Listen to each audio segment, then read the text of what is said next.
Maraming salamat, Mr. President. Maraming salamat, Mr. Majority Floor Leader.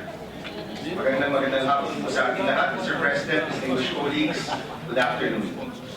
I stand before you today as the Chairman of the Senate Committee on Education to sponsor Senate Bill number 1279, in substitution of Senate Bill numbers 23, 123, 160, 220, 406, 416, and 694 under Committee Report number 21, entitled An Act Creating a National School Feeding Program to combat hunger and undernutrition for all public basic education students and for other purposes, otherwise known as the Pagkaing Pinoy para sa Batang Pinoy Act.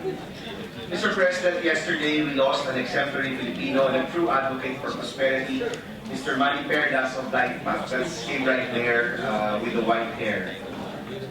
Mr. Manny Perlas was one of the first benefactors of GK's Kusina ng Kulinga, and the group credits his leadership in the establishment of this feeding program back in 2014. Mr. President, this is a photo of Mr. Manny Perlas during the opening of the first ever Kusina ng Kulinga in Alang-Alang, Leyte. Manny's Kusina ng Kulinga, or KNK, has always been a program that brings smiles to people's faces, whether students, teachers, or volunteers. Mr. President, nagsimula po ang KNK sa Leyte bilang relief effort para sa public school na apektado ng Typhoon Yolanda, ang Alang-Alang 1 Central School, kung saan po itinayo ang unang kusina. Mr. President, nalaman po nila na ang numero unong dahilan kung bakit hindi po apasok ang isang mag-aaral ay dahil sa gutom. Gutom na madali namang pawiin sa simpleng feeding program.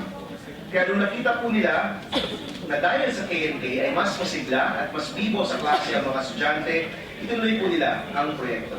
Kumuha po ang KNK ng 3 regular na kitchen staff at nakakuha rin po sila ng 10 hanggang 15 volunteer na magulang sa bawat araw ng pagpasok. Inuusap po nila ang mga lokal na magsasaka upang mag-supply ng ingredients tulad ng malunggay. And Mr. President, thanks to Kusina ng Kalinga in Alang-Alang, Leyte, thanks to parent volunteers, thanks to local farmers, about 2,600 students are fed nutritious meals in 4 schools. Alang-Alang 1 Central School, Binangtoan Elementary School, M. Casaus Elementary School, and San Roque Daycare Center. Based on their data, the number of severely malnourished children in their schools dropped from 268 to 47. That's 11%, Mr. President, down to 2%, spanning one school year, 2015 to 2016 school year. Since they started the project in Leyte in 2014, Kusina ng Kalinga now covers 61 schools and feeds over 18,000 Filipino children around the country. And Mr. President, I'm happy to learn that Kusina ng Kalinga is not the only successful feeding program in the Philippines. There are smaller movements like our friends from Navotas High School with a current program that feeds 120 students. Advancement for Rural Kids, or ARC, also has a feeding and livelihood program that has helped 10 communities and over 2,400 kids. There are also larger movements like Jollibee Foundation's Busog Talina School Feeding Program that has covered 1,500 schools, feeding over 140,000 students from 2007 to 2014. And Mr. President, there are even more feeding programs all over the Philippines.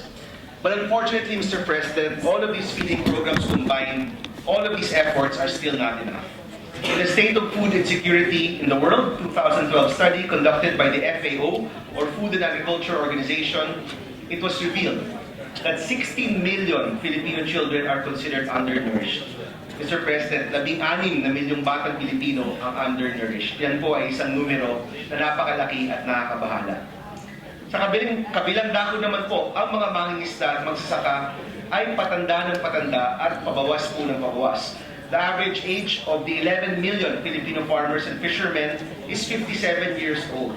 And the average annual income of a farmer is only 20,000 pesos. In fact, Mr. President, if you look at these 3 sectors, the fishermen, the farmers, and the children, you will find that these 3 sectors have the highest poverty incidences in the Philippines. For the fishermen, 39.2% under the poverty line. For the farmers, 38.3% under the poverty line. And for children, 35.2% under the poverty line. This is all 2012 figures, Mr. President. Mr. President, kailangan po natin gawa ng paraan na matulungan ang mga batang Pilipinong nahihirapang mag-aral dahil sa kumukulo nilang tiyan. At kailangan rin po natin mabigyan ng sapat, regular at pangmatagalang kabuhayan ang ating magsasaka at mangingisda. So, Mr. President and honored colleagues, aren't these two problems pieces of the same puzzle that fit perfectly together? On one hand, we have children who need nutritious food, and on the other hand, we have farmers and fishermen producing food without the means to sell. Today, we're given the opportunity to bridge this gap and fulfill our duty to uplift the lives of our poorest countrymen. The Pagkaing Pinoy para sa Batang Pinoy Act can be that link between hungry young Filipinos and anxious farmers and fishermen. The Pagkaing Pinoy para sa Batang Pinoy Act will bring the progress we've seen in Alang-Alang Leyte of Kusina ng Kalinga or KNK to more and more students and more communities across the country. The Pagkaing Pinoy para sa Batang Pinoy Act will institutionalize an effective feeding program sustained by local gardens, farmers and fishermen, and powered by community engagement and volunteerism. Through this policy, school children in the kindergarten and elementary levels will enjoy free access to nutritious food, with a DepEd ensuring that students from kindergarten to grade 6 are provided with proper meals. In addition, this measure includes a Gulayan sa Paaralan program to promote gardening in schools and households, which will help augment the food needs of the program and instill a sense of appreciation for food production within the community. Sa programang Gulayan sa Paaralan, matututunan po ng mga mag-aaral natin ang kahalagahan ng pagtanim ng pagkain at ng pagsasaka. The goal of this measure is not just to feed our hungry Filipino children, but to nourish them with healthy food sourced from the community, sourced from our local farmers and fishermen. And Mr. President, when our students are healthy and fed, they grow even hungrier for knowledge and learning. Thanks to the nutritious meals, they joyfully go to school and gladly participate in the classroom. Sa Pagkaing Pinoy para sa Batang Pinoy Act, lalaki ng malakas, matalino, malusog ang kabataan Pilipino habang umaasenso naman po ang buhay ng ating mga magsasaka at mangingisda. Suportahan po natin ang pagpasa ng Pagkaing Pinoy para sa Batang Pinoy Act, para sa kabataan Pilipino, para po sa ating mga mangingisda at magsasaka, para po sa ating mga komunidad at syempre po para sa ikauunlad ng ating bayan. Maraming salamat po at magandang hapon sa ating lahat. Thank you very much, Mr. President. Thank you, Senator Aquino. Senator, grateful.